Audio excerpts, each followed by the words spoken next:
Graça e paz, eu sou o missionário Rafael Fernandes e eu estou aqui para dar continuidade com você ao estudo do livro do profeta Malaquias. Hoje, como vocês podem ver, nós estaremos vendo o capítulo 1, o verso de número 6 ao 14.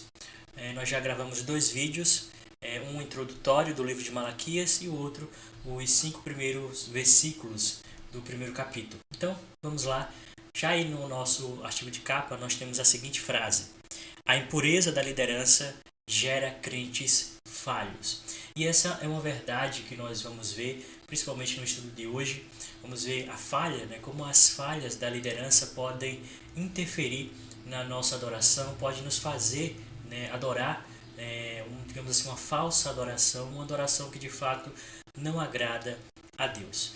Lembro que em uma das minhas leituras, acredito que no livro de Wade Wisby, chamado A Crise de Integridade, ele diz, vou tentar aqui parafrasear a frase dele, dizendo o seguinte: uma das maiores maldições que Deus pode mandar para a sua igreja são líderes infiéis que não amam a palavra do Senhor. Então, vemos que sim, quando a liderança ela é falha, quando a liderança não guia o povo de fato à luz da palavra de Deus, eles então estarão conduzindo a nação, ou conduzindo a sua igreja para a destruição. Então, eu já inicio aí fazendo a seguinte pergunta: o que você espera da sua liderança? O que nós podemos almejar naqueles que estão como os nossos líderes, liderando a igreja, liderando aí o povo de Deus? Quais são as características que você espera aí da sua liderança?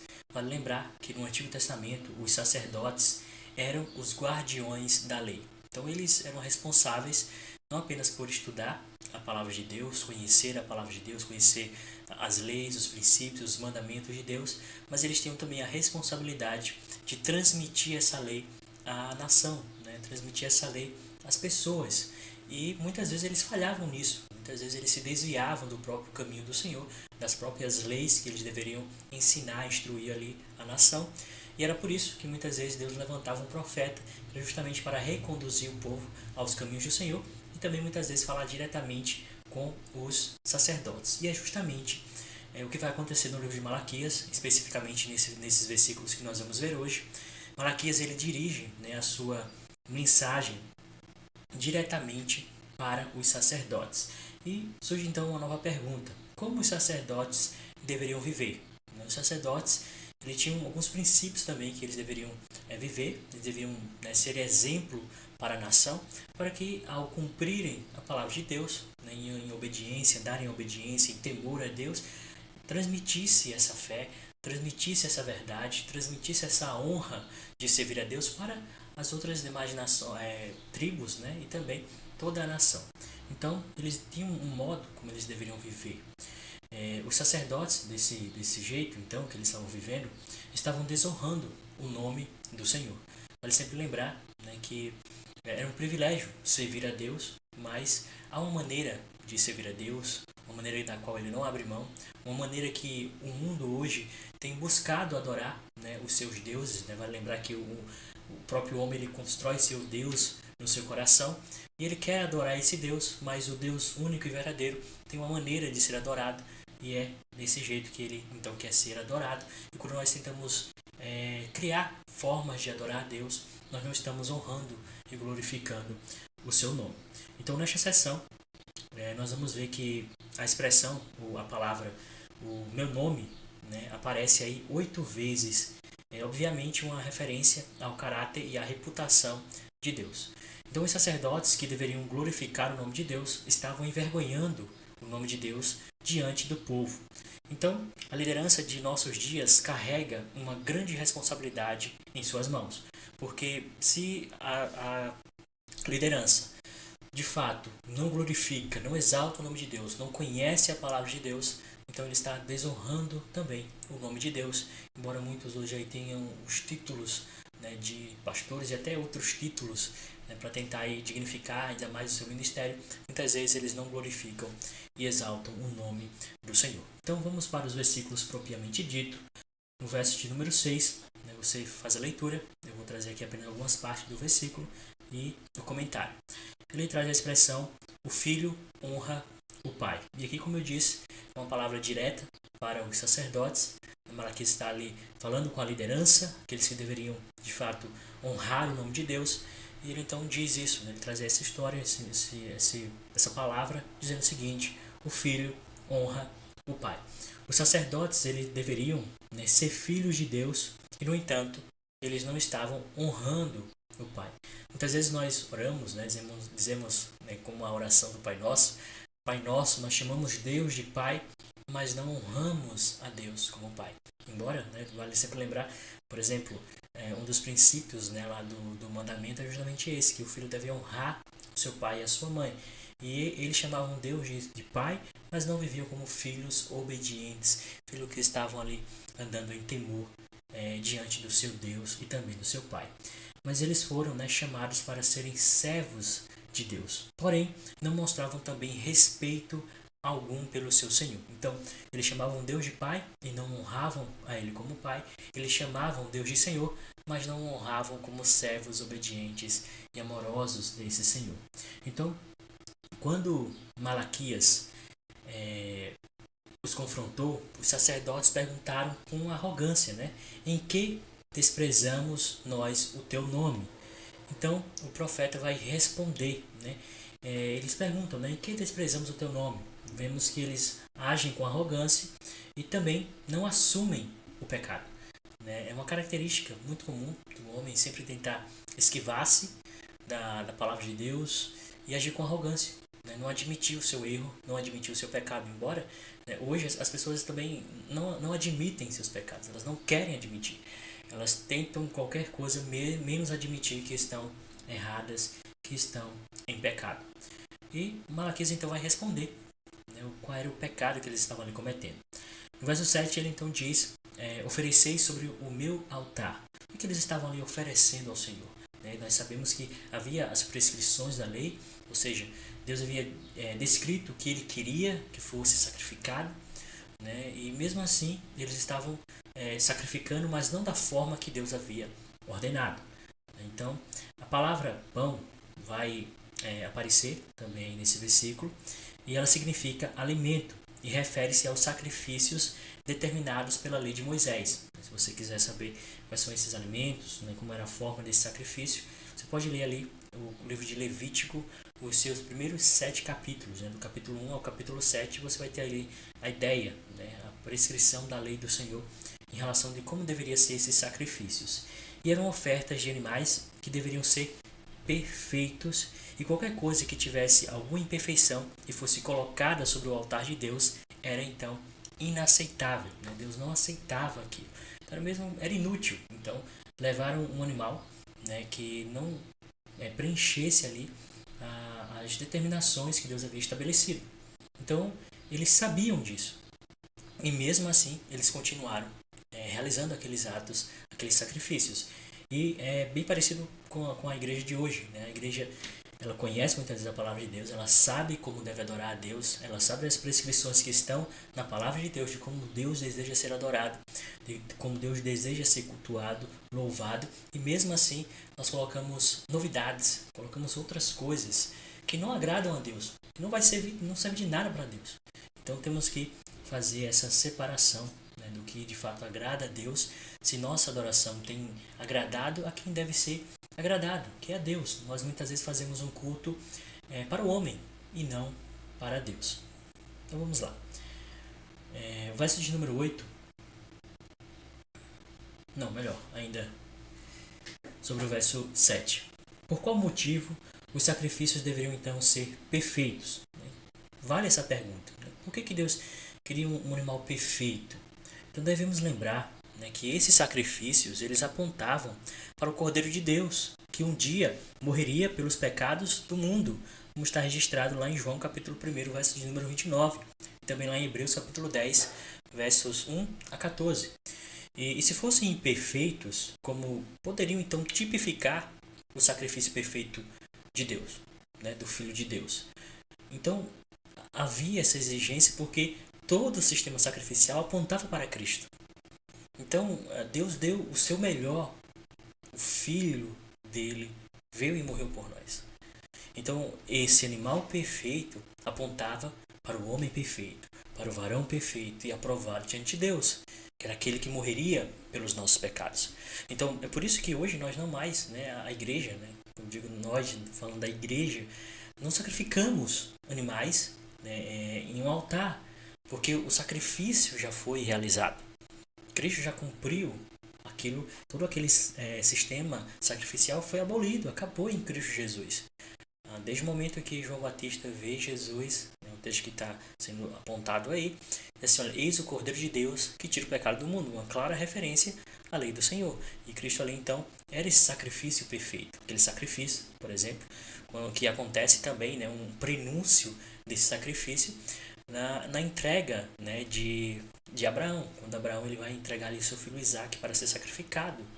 Então, ali naquele momento temos uma pausa, um prenúncio daquilo que Deus um dia iria fazer com seu filho. Nós temos mais uma vez, depois de quase 2000 anos, nós temos novamente um pai e um sacrifício a ser feito. Lá com Abraão, ele diz: pare e providencia a oferta. Em Cristo Jesus ele continua, porque Cristo é a oferta perfeita. Ele então é sacrificado em nosso lugar. Ele morre ali na cruz para morrer pelos nossos pecados. Então era por isso que o sacrifício, que os animais ali ofertados deveriam ser animais perfeitos, puros, para tipificar, para apontar para Cristo Jesus. Todo o Antigo Testamento ele aponta para Cristo. Assim como nós temos no Novo Testamento o cumprimento daquelas promessas que haviam sido feitas no Antigo Testamento se realizando em Cristo Jesus. Então, tanto o Antigo quanto o Novo Testamento apontam para Cristo Jesus. Um aponta para aquilo que ainda iria acontecer e o outro aquilo que já está acontecendo e outras promessas que virão ainda a se cumprir. Então vamos lá. Agora sim, o verso de número 8. Malaquias então descreve aí como era os animais que eles estavam trazendo para serem ofertados. Ele traz aí a expressão, animal cego, coxo, enfim, vamos lá. Malaquias então expõe o pecado da nação. Eles estavam oferecendo animais deficientes e acreditavam que tal atitude não teria implicações diante de Deus. Em resumo, os sacerdotes estavam permitindo que o povo trouxesse para Deus aquilo que ficava aquém do que tinham de melhor. Então, olha, eu até tenho um animal perfeito, mas eu não quero sacrificar isso. Vou dar um animal doente, ele vai morrer mesmo. Então, já que vai ser morto no sacrifício, então eu dou qualquer coisa. Já que vai ser lá dilacerado, queimado, eu vou oferecer de qualquer jeito. Mas não era isso que a lei dizia. Havia uma prescrição de como deveria ser o animal, a depender de cada oferta que estava sendo ali oferecida diante do Senhor. Então, se tivessem, Malaquias faz uma pergunta, olha, se vocês oferecessem esse animal, deficiente, cego, enfim, ao governador da terra, vocês acham que ele iria ali receber? Interessante isso, porque assim, muitas vezes nós somos mais caridosos, para servir a homens, e muitos deles em posição de autoridade. Damos o nosso melhor para eles, às vezes com medo, com temor, de sermos punidos se não cumprirmos riscamente a lei. Mas para com Deus nós não somos do mesmo jeito. Com Deus a gente consegue fazer ali algumas exceções, Deus vai nos perdoar, então a gente dá qualquer coisa a Deus. Então Malaquias pergunta, olha, se vocês tivessem oferecido esses animais defeituosos a seu governador, ele os teria rejeitado, mas esses animais eram considerados adequados para o Senhor. Só olha, se você pegasse esse animal e oferecesse ao seu governador, ele iria rejeitar. Mas vocês pegam esse animal que o governador da terra iria rejeitar e oferece ao Senhor. Então, para vocês, o governador da terra está acima de Deus. Então, vejam que há essa dificuldade do homem em adorar a Deus como ele prescreveu em sua palavra. Nós muitas vezes tememos aos homens, mas não tememos a Deus. Então vamos lá. Verso de número 9. Suplicai o favor de Deus, eles diziam. Nossas ofertas a Deus indicam o que está em nosso coração. Mateus capítulo 6, verso de número 21 diz: porque onde está o teu tesouro, aí estará também o teu coração. Eles queriam receber o favor de Deus, entretanto, não ofereceram o melhor para Deus. Comumente também nós agimos assim. Nós clamamos o favor divino, mas nós não oferecemos o melhor para Deus. Observe que Deus não rejeitou a oferta, mas sim o ofertante. Isso também é bem característico, né? Nós devemos lembrar que, primeiro, antes de receber qualquer oferta nossa, Deus primeiramente precisa nos receber, né? E isso acontece desde o momento em que o homem pecou, né? Lembram do momento em Gênesis que Caim e Abel trazem ali suas respectivas ofertas diante do Senhor. Deus aceita a de um e a de outra não. E o problema ali não está na oferta, mas no coração do ofertante. A gente vai fazer a leitura do texto, observe que ele diz assim, olha, ao passo que de Abel e de sua oferta Deus se agradou, e de Caim e de sua oferta Deus não se agradou. Observe que o sujeito, né, ali, principal, o homem, né, é aceito primeiro, no caso de Abel. Abel foi aceito e, consequentemente, a sua oferta, ao passo que Caim, primeiro o homem, depois a oferta é rejeitada. Então, antes de receber qualquer coisa, né, de nossas mãos, Deus precisa primeiro nos receber.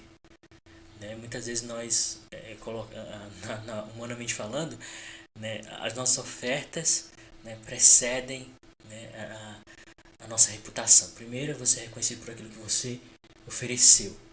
Por isso que muitas vezes nós colocamos, né, as pessoas colocam algumas pessoas com renome, com destaque, com fortuna na frente, né, para destacar as obras dele. Mas Deus não é assim. Com Deus não é assim. Deus primeiramente precisa nos receber para depois receber aquilo que nós temos ofertado, oferecido a Ele. Então esse era o problema.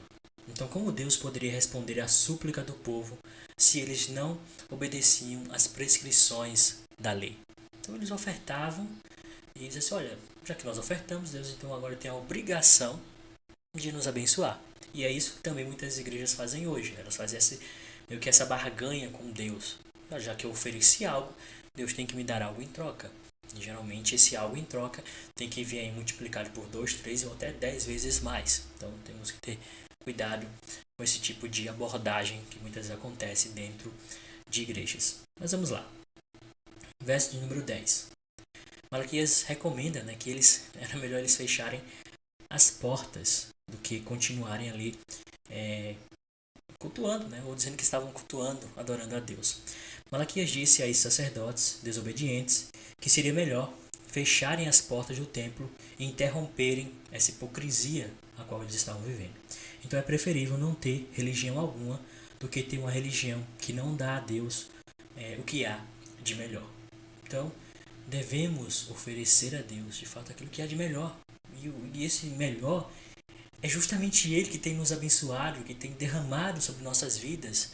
Você e eu não podemos produzir nenhum bem longe de Deus.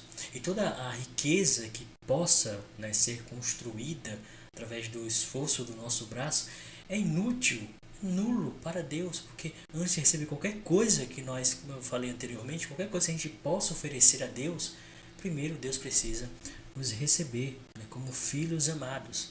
Então, se nosso conceito de Deus é tão baixo a ponto de pensarmos que Ele se agrada, né, com uma adoração indiferente, uma adoração falha, então nós não conhecemos o Deus da Bíblia. Por isso que há tantas igrejas hoje, porque cada uma delas querem adorar a Deus de um jeito que não está revelado em sua palavra, a qual Ele não prescreveu. E as pessoas saem inventando, saem criando igreja à torta e à direita. E acreditam, e o grande problema é justamente esse, porque muitas pessoas seguem, muitas vezes sem conhecer também a própria palavra de Deus. Então, o contexto aqui que Malaquias está falando é um contexto de adoração. Veja, que não podemos adorar a Deus do nosso jeito, ou mudarmos as prescrições, né, mudarmos as leis de Deus para então, né, Deus aceitar a nossa adoração. Então, às vezes as pessoas também querem fazer isso. Elas têm lá a prescrição na lei, a prescrição na palavra de Deus, como Deus deve ser adorado, e nós ou ignoramos aquilo que está escrito, ou então adulteramos o que está escrito para que Deus aceite. Nós forçamos a adoração do jeito que nós queremos e não do jeito que Deus quer. Devemos adorar a Deus como Ele ordenou. É Ele quem determina como quer ser adorado, e não o homem. Os papéis estão invertidos na nossa geração. É o homem que está dizendo a Deus como quer adorar a Deus, e não o contrário. E nós temos que inverter essa realidade. É Deus, é de cima para baixo. É Deus quem diz como quer ser adorado, e não o contrário. Verso de número 11. Malaquias ele olha, para o futuro e vê gentios glorificando o nome de Deus. Olha que maravilha. Ele vem para os seus o rejeitam, os seus não adoram como ele quer, ele então vai se revelar aos gentios. E os gentios então iriam glorificar o nome dele. Os gentios então iriam dar a Deus a glória que o seu povo não estava dando. Então vejam que tem também um aspecto aí evangelístico. Deus vai alcançar outros povos. Nós fomos alcançados. Nós éramos esses gentios que não conhecíamos a Deus. E agora fazemos parte e honramos o nome de Deus com culto que glorifique e exalte o nome de Deus, seguindo as prescrições das quais Deus nos trouxe para ser então adorado. Malaquias olhou adiante para um tempo em que a mensagem da salvação seria levada a todas as nações. Então, o propósito de Deus não é apenas falar ao seu povo, à sua igreja, Como eu falei, devo ter falado aqui em algum vídeo anterior, Deus não é apenas um Deus tribal, um Deus apenas da nação de Israel, mas Ele é soberano em todas as nações e Ele irá se revelar para todas as nações, e haverá povos de todas as nações que glorificarão e exaltarão o nome do Senhor. Essa é a mensagem que Malaquias então está passando para os sacerdotes. Eles deveriam então ouvir essa mensagem, arrepender-se e mudarem as suas atitudes. Mas vamos lá, verso de número 12. Ele então diz: mas vós o profanais. Eles profanavam o nome de Deus ao aceitarem ofertas impuras. Eles perguntavam: olha, como é que temos profanado o nome do Senhor? Nós estamos realizando o sacrifício, mas os sacrifícios eram impuros. Então, como sacerdotes, eles deveriam instruir a nação a cumprirem seus votos de forma correta. Não é de qualquer jeito, mas há uma maneira que Deus quer então ser adorado. As ofertas, elas eram voluntárias. No entanto, uma vez que decidiam oferecer algo ao Senhor, não poderiam oferecer qualquer coisa, mas sim oferecer aquilo que era agradável ao Senhor. Já que é uma oferta voluntária, existiam alguns tipos de ofertas, e algumas delas eram ofertas voluntárias, eles não tinham a obrigação. Como o próprio nome diz, eram ofertas voluntárias. Mas já que é voluntárias, então eu posso dar qualquer coisa. Não. É semelhante, por exemplo, quando eu vou fazer uma doação de uma roupa, pegar aqui um exemplo de uma roupa. Então ali, dar uma calça, uma camisa para uma pessoa, já que eu estou dando isso aí para a pessoa, eu vou pegar ali a camisa mais rasgada que eu tiver, a calça mais cheia de buraco que eu tiver, mais suja lá, desbotada, sei lá, e oferecer. Não. É dar o melhor. Não é dar porque não presta, mas é dar para servir ao outro, como se estivéssemos servindo o próprio Deus. E esse é um princípio que Deus tem trabalhado em meu coração e que eu já aprendi de algumas pessoas também. Sempre dar o melhor para o outro, servir ao outro como se estivéssemos servindo o próprio Deus. O próprio Deus. E este é o princípio.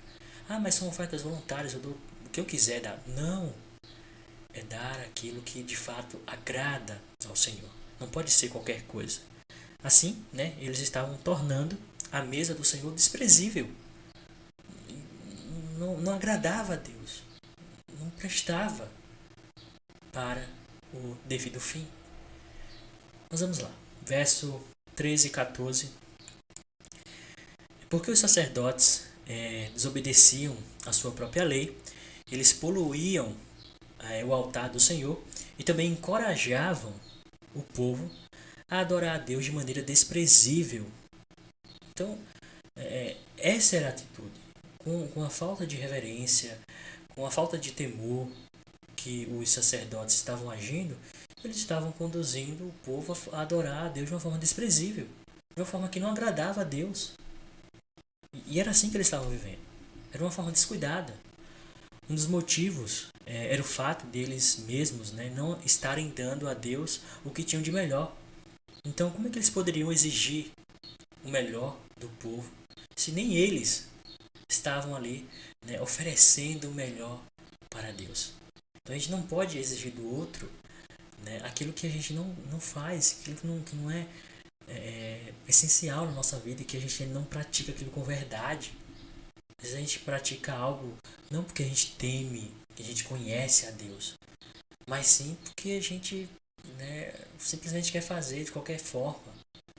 Então eles deveriam, né, agir de uma forma que de fato glorificasse a Deus, cumprir os requisitos, ensinar as pessoas a adorarem a Deus da maneira que Deus deve ser adorado, e não encorajar a nação, né, ali a fazer as coisas de qualquer jeito. Então os sacerdotes, eles queriam, né, comida na mesa, independente se era algo agradável ou não. A gente deve lembrar, né, que os sacerdotes, eles se alimentavam daquilo que era oferecido no altar. Diferente das outras tribos, né, eles não tinham recebido herança na terra. Então a tribo de Levi era a tribo que a responsabilidade deles era justamente cuidar da vida espiritual da nação.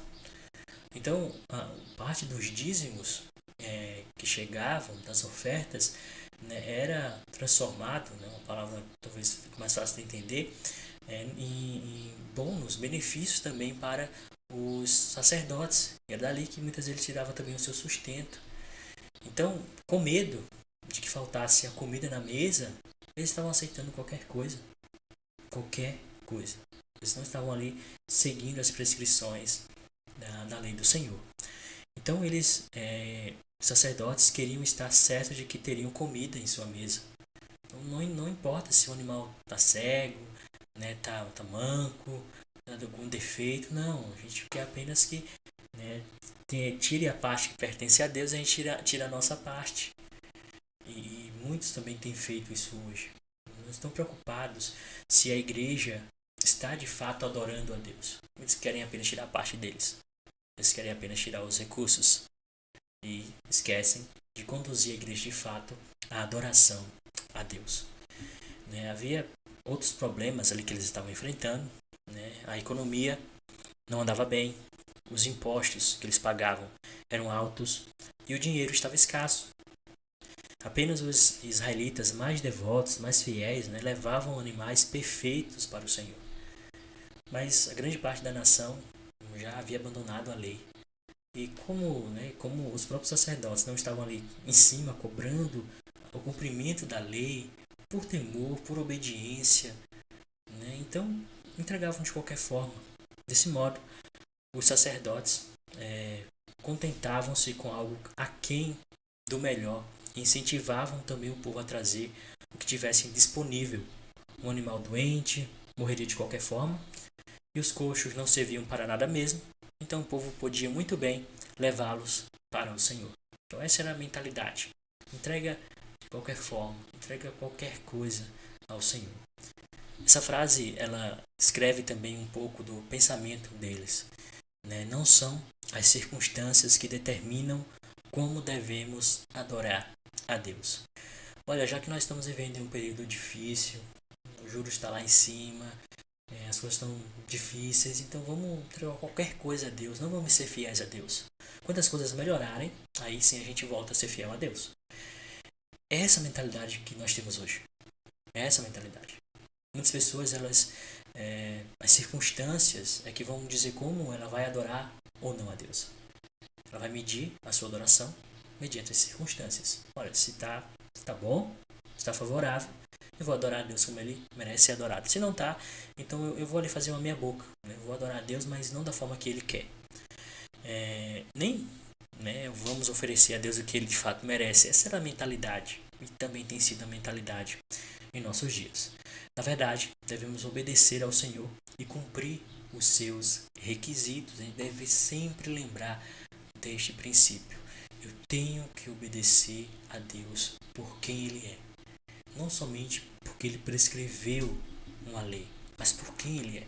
Por temor a Ele, não por temor à lei, não por temor às consequências que isso pode trazer sobre minha vida, mas por temor e amor a Ele, por obediência a Ele. Então não são as circunstâncias, porque as circunstâncias mudam constantemente. Mas o nosso Deus não. Nosso Deus continua sendo um Deus fiel, continua sendo o Deus de promessas, o Deus da aliança, o Deus grande, um Deus maravilhoso. E eu quero então encerrar com 3 perguntas. Eu tenho sempre apresentado aqui 3 perguntas ao final. Primeira, tenho sido fiel na minha adoração? E aí você pode estender a sua comunidade cristã. Será que a minha comunidade, será que a igreja que eu costumo frequentar, ela tem sido fiel na sua adoração? Será que aquilo que eu estou fazendo lá, de fato é para Deus ou é para o homem? E como eu posso então identificar, né, se é para Deus ou para um homem? Então, nós vamos no decorrer desse estudo também falar um pouco sobre isso. Segundo, tenho oferecido o melhor para Deus? Eu tenho feito ali, entregue qualquer coisa, de qualquer forma, mas tenho entregue, olha, já que eu não posso entregar o melhor, eu vou entregar qualquer coisa. Então, analise também isso em sua vida. Por fim, Deus tem sido honrado através das minhas atitudes.